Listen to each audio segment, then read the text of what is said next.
দর্শক, new York Times নতুন একটি বোমা ফাটিয়েছে। আমেরিকার বিখ্যাত পত্রিকা নিউ ইয়র্ক টাইমসে বাংলাদেশের ব্যাপারে একটা দীর্ঘ প্রতিবেদন প্রকাশ করা হয়েছে এবং বাংলাদেশকে অলমোস্ট একটি জঙ্গি রাষ্ট্র হিসেবে আখ্যা দেওয়া হয়েছে। নিউ ইয়র্ক টাইম এই পত্রিকাটিকে আমরা দেখেছি জুলাই বিপ্লবের সময়, জুলাই আগস্ট যে বিপ্লব হলো শেখ হাসিনা সরকারের বিরুদ্ধে, সেই সময় ছাত্র আন্দোলনের পক্ষে তারা অবস্থান নিয়েছিল, ছাত্র আন্দোলনের পক্ষে নানা রকমের নিউজ তারা করেছে। এবার মাত্র 7 মাসের মাথায় তারা বোল পাল্টে ফেলল। তারা এবার বাংলাদেশের বিভিন্ন ব্যাপার, বিভিন্ন ঘটনা পর্যবেক্ষণ করে বাংলাদেশকে জঙ্গি রাষ্ট্রের দিকে বাংলাদেশ যাচ্ছে সেরকম আখ্যা দিল এবং পাকিস্তান তালেবানের সঙ্গে পরিচয়, মানে কি বলা যায়, ওইটাকে তুলনা করলো। পাকিস্তান এবং আফগানিস্তানের সঙ্গে তুলনা করে বাংলাদেশকে জঙ্গি রাষ্ট্র হিসেবে আখ্যা দেওয়া এবং বাংলাদেশ সরকারের এই জঙ্গি পৃষ্ঠপোষকতায় অংশগ্রহণ করার ভয়াবহ একটা তথ্য সামনে নিয়ে আসলো। যদিও বাংলাদেশ সরকার থেকে এটিকে অস্বীকার করা হয়েছে। বাংলাদেশ সরকারের তথ্য উপদেষ্টা বলেছেন এটা ঠিক নয়, এই ব্যাপারটা সঠিক নয়, এই ব্যাপারটা যাদের কাছ থেকে তথ্য নিয়ে এটা করা হয়েছে নিউ ইয়র্ক টাইম তাদের কাছ থেকে এই তথ্যটা না নিলেও পারত। কি বলছে নিউ ইয়র্ক টাইম সেই নিয়ে আলোচনা করব এই ভিডিওতে। থাকবেন পলিটিক্স টিভির নিয়মিত আয়োজনে।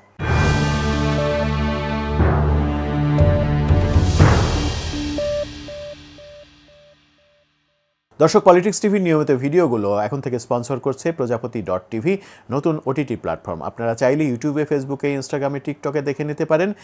ডিসক্রিপশন বক্সে আমাদের লিঙ্ক দেওয়া আছে, সেখান থেকেও দেখে নিতে পারেন প্রজাপতির 8 দিনের বিশেষ ঈদ আয়োজন। চলে যাচ্ছি মূল ভিডিওতে। বলছিলাম নিউ ইয়র্ক টাইমের কথা।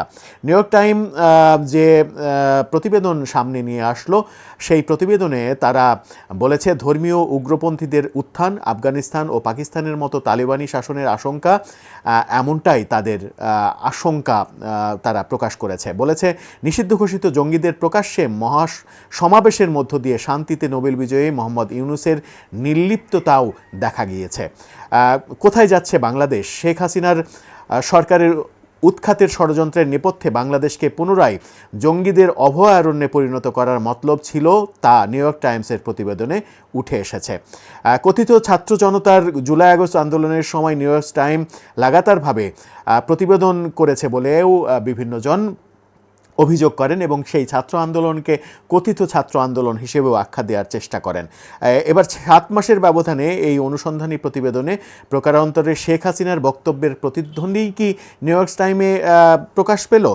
তারা কি বলছে? তারা বলতে চাইছে যে 5 আগস্ট ক্ষমতা ছেড়ে সাবেক প্রধানমন্ত্রী শেখ হাসিনা ভারতে আশ্রয় গ্রহণের পর কিভাবে পুলিশ বাহিনীর উপর হামলে পড়েছিল জঙ্গিরা, কিভাবে বাংলাদেশে আইনশৃঙ্খলা পরিস্থিতিকে তছনছ করার পর আওয়ামী লীগ তথা মুক্তিযুদ্ধ চেতনা লালিতদের উপরে হামলা, হত্যা, বাড়িঘরে লুটতরাজ আর অগ্নিসংযোগের ঘটনা ঘটেছে, কিভাবে জঙ্গিদের সন্ত্রাসী তৎপরতা সত্ত্বেও সেনাবাহিনী রহস্যময় নীরবতা পালন করেছে, হামলা সন্ত্রাসে লিপ্তদের পরিবর্তে উল্টো ভিকটিমদের গ্রেপ্তার নির্যাতন চলেছে, এমন অভিযোগও করা হয়েছে।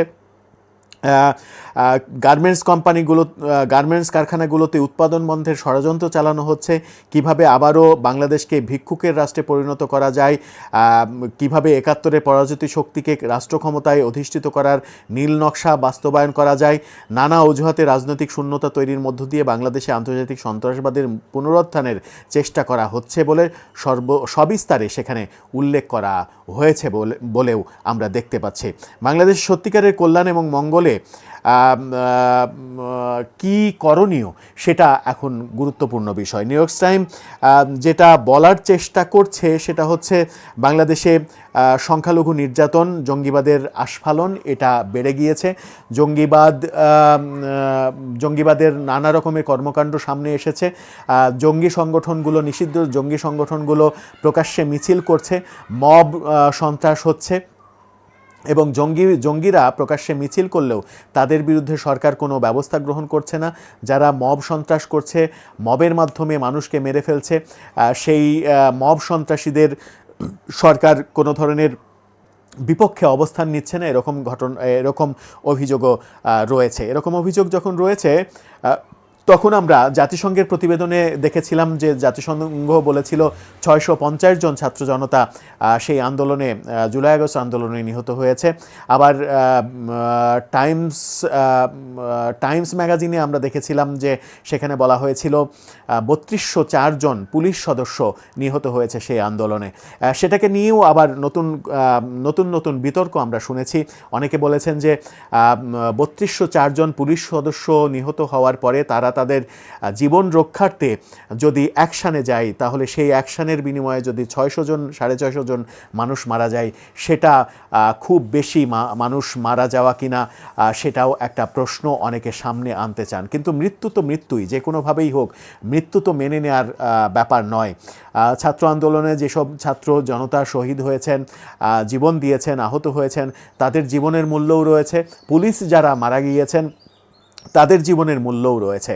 কিন্তু সরকারের নিরপেক্ষ অবস্থান যদি স্পষ্ট হতো, সমালোচকরা বলার চেষ্টা করেন যে সরকারের নিরপেক্ষতা তখনই বজায় থাকতো যখন দেখা যেত যে জুলাই আন্দোলনে যারা শহীদ হয়েছেন শহীদদের সঠিক তালিকা প্রকাশ করা হতো। সঠিক তালিকা প্রকাশ করতে এত সময় নেওয়া হতো না।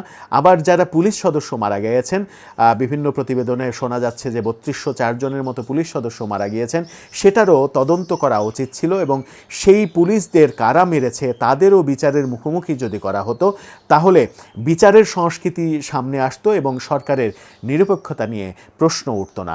এরকম আলোচনাও রয়েছে।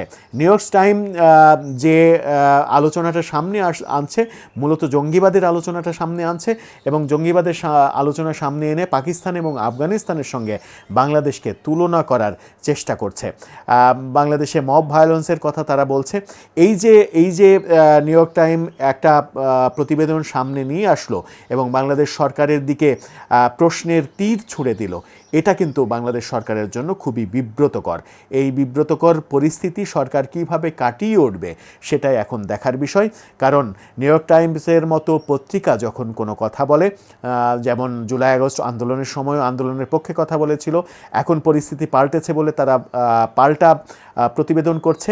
সব প্রতিবেদনকেই আমার মনে হয় গুরুত্ব দেওয়া উচিত। কোনো প্রতিবেদনকেই হাস্যরসের মাধ্যমে উড়িয়ে দিলে সেটা হিতে বিপরীত হবে। দর্শক, আপনার মন্তব্য জানিয়ে লিখতে পারেন আমাদের কমেন্ট বক্সে।